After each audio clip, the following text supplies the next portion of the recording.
రాష్ట్రంలో యూరియా కొరత రైతుల్ని తీవ్రంగా వేధిస్తున్న తరుణంలో నిజామాబాద్ జిల్లాలోని కొందరు రైతులు మాత్రం యూరియా జోలికే పోవడం లేదు. కొన్నేళ్లుగా సేంద్రియ ఎరువులను వాడుతూ పంటలను సాగు చేస్తున్నారు. వ్యవసాయంలో వినూత్న పద్ధతులను పాటిస్తున్నారు. మందు బస్తాల కోసం సహకార సంఘాల వద్ద పడిగాపులు కాస్తున్న అన్నదాతలకు పాతకాలం నాటి ఒరవడితో వీరు ఆదర్శంగా నిలుస్తున్నారు.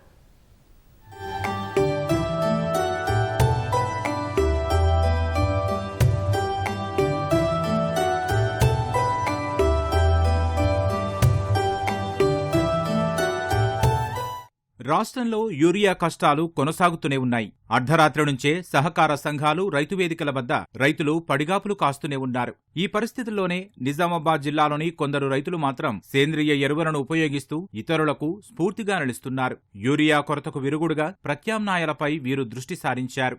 ఎప్పటికప్పుడు వ్యవసాయ శాస్త్రవేత్తల సూచనలు పాటిస్తూ సేంద్రియ సేద్యం చేస్తున్నారు.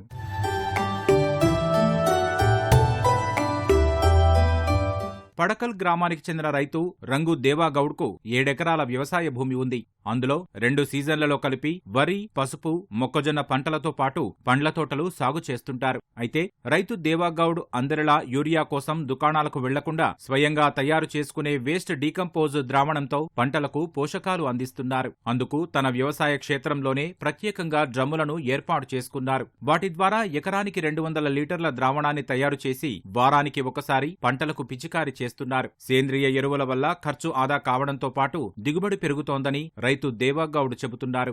ఏకదం ఒకటేసారి ఆర్గానిక్ పోతే పంట దిగుబడి తగ్గుతుంది. కాబట్టి దాన్ని అంచెలంచెలుగా ఆర్గానిక్ చేసుకోవాలనుకుంటే ఒక్కటే మెథడ్ అది. వ్యవసాయ భూములు వేసవిలా ఖాళీగా ఉంటాయి. ఖాళీగా ఉన్నప్పుడు మనం రైతులం ఏం చేస్తున్నామంటే భూమిని ఖాళీ ఇడిసబెట్టేసి మళ్ళా వర్షాకాలం వచ్చిన దాకా చూస్తున్నాం. ఆ టైంలో, ఆ 2 నెలల టైంలో, మార్చి, ఏప్రిల్, మే, ఈ 3 నెలల టైంలో భూమిని ఏం చేయాలంటే పచ్చిరొట్టెలు వేయాలి. పచ్చిరొట్టె అలికి మంచిగా పచ్చిరొట్టెని ఒక 60 రోజులు ఏపుగా పెంచి దాన్ని అదే భూమిలో కలియదుంతే మనకి కెమికల్ ఏదైతే ఉన్నదో ఆ కెమికల్ ని మొత్తం ఆ పచ్చిరొట్టె ఎరువు తినేసి మంచిగా ఆర్గానిక్ గా తయారవుతుంది. ఒకటేసారి తయారవుతుందని వ్యవసాయ శాస్త్రవేత్తల సలహాలతోని నేను ఈ విధంగా చేసిన. ఈ పచ్చిరొట్టె భూమిలో మళ్ళా కుళ్ళిపోవాలంటే దానికి తగ్గట్టు బ్యాక్టీరియాలు కావాలి. మళ్ళీ ఆ బ్యాక్టీరియాలు ఏంటి అంటే వ్యామ్, ట్రైకోడెర్మా, సూడోమోనాస్, ఇవన్నీ బ్యాక్టీరియాలు, ఆరోగ్యకరమైన బ్యాక్టీరియాలు భూమికి ఇస్తే ఆ భూమి ఏం చేస్తుందంటే గుల్లబా బ్యాక్టీరియాలు మనం అలా ఇచ్చిన వేస్టేజ్ ఏదైతే ఉన్నదో దాన్ని డీకంపోజ్ చేసి పంటకు మళ్ళా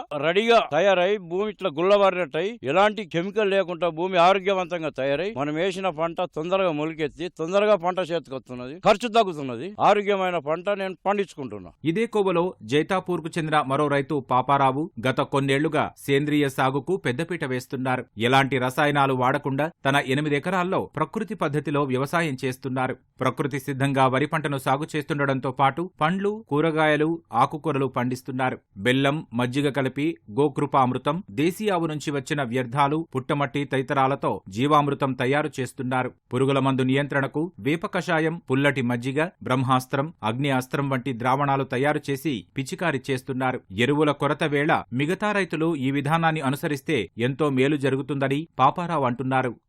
మేము కొంతకాలంగా ఈ సేంద్రియ వ్యవసాయం, ప్రకృతి వ్యవసాయం చేస్తా ఉన్నాం. ఈ విధానంలో ఇప్పుడు రైతు సోదరులు ఎంతో ఇబ్బంది పడతా ఉన్నారు.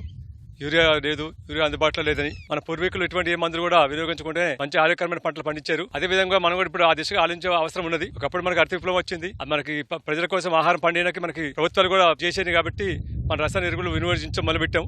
ఆ వినియోగం ఎట్లా పెరిగిందంటే ఇప్పుడు అతిగా పెరిగిపోయింది. మనం ప్రకృతి వ్యవసాయం చేస్తా ఉంటే గ్రామాల్లో ఉన్న రైతులు మనం ఏమంటే పశు సంపద ఉంది కాబట్టి ఉన్న పశు సంపదతోనే మనం టన్నుల కొద్ది పశువుల యొక్క గెత్తాలని ఈ జీవామృతం కలిపి ఘన జీవామృతం అంటే జస్ట్ లైక్ వర్మి కంపోస్ట్ తయారు చేసుకుని మనం వ్యవసాయ క్షేత్రానికి మనం చేసుకోవాలి. అదే రకంగా ప్రభుత్వాలు కూడా పచ్చిరొట్టె ఎరువు ఇస్తున్నాయి, జనమూజీలకు విత్తనాలు ఇస్తా ఉన్నాయి. ఈ విత్తనాలను కూడా మనం పూర్తి స్థాయిలో విధులుకుని మన వ్యవసాయ వ్యర్థాలైన వరిగడ్డి కూడా పూర్తి స్థాయిలో డికంపోజ్ చేసుకుని మనం ముందుకెళ్తే మనం ఈ ప్రకృతి వ్యవసాయం చేస్తా ఉంటే ప్రజలు సరిపడా ఆహార ఉత్పత్తి చేస్తాం జరిగింది. రైతు సోదరులు మనం రసాయన ఎరువుల వాడకానికి స్వస్తి పలికి సేంద్రియ వ్యవసాయంపై రైతులు దృష్టి సారించాలని సేంద్రియ ఎరువులు వాడుతున్న రైతులు, శాస్త్రవేత్తలు సూచిస్తున్నారు.